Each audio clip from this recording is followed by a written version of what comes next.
Hi there. My name is Kaylee Rieger, and I'm here to talk to you about the myth of the silver lining. As somebody who's studying to go into hospital chaplaincy, I experience a lot of tragedy secondhand, where it's not affecting me directly, but it is affecting those around me. In times like this, one of the most common things that I hear people say to each other is, "You gotta look for the silver lining." I'd like you to consider it possible that the silver lining does not exist. If you come up to somebody in one of the most devastating times of their life and you tell them that there is some good within the bad, that doesn't help. It's not helpful.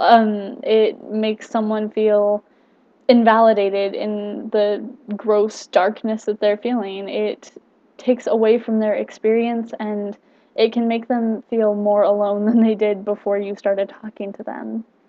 So if you've got to look for some sort of positive here, instead of looking for the good within the bad, I encourage you to look for the God in the bad.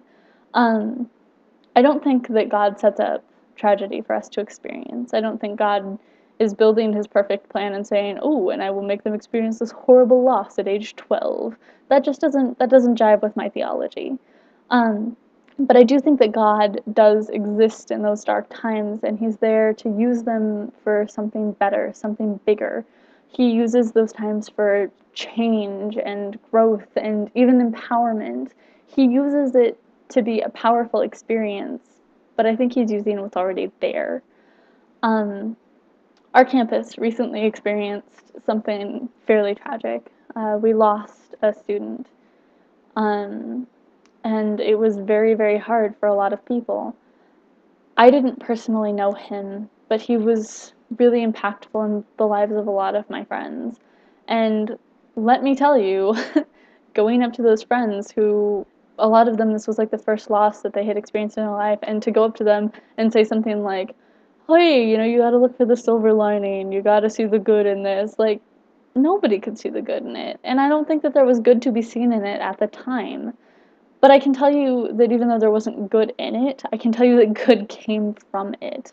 Um, Personally, I really got to see a lot of growth on our campus. I got to see a lot of people grow up. People learned how to mourn well and how to take care of themselves and how to take care of others, and that was so inspiring because I haven't seen a lot of that up until this point with people my age. Um, we really pulled together as a campus. We set up vigils and we kind of created for lack of a better word, a pastoral care team to watch over the campus. I was getting calls at 2 in the morning of people who wanted to just sit and pray with me, and it was amazing. It was the most phenomenal experience of my life. Um, and then finally, and this is harder to talk about, we all kind of gained an appreciation for one another. Um, yeah, when you lose somebody in your community, it makes you take pause and you look around and you realize that there are people in the community that maybe you haven't cared for as well as you could have been. It's inspiring to see how people pick up the pieces after tragedy and move forward. So, if you are someone like me, a watcher of tragedy, I encourage you to listen.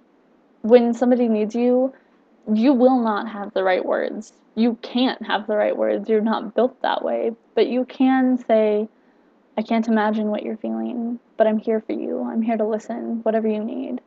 And do that. Listen deeply and intentionally.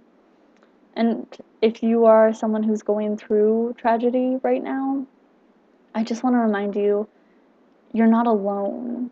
You aren't left behind in all of this, and I know it probably feels that way, but there is someone out there who wants to talk to you, who wants to pray with you. If you're lacking that in your life, email me, divineinterjection637@gmail.com.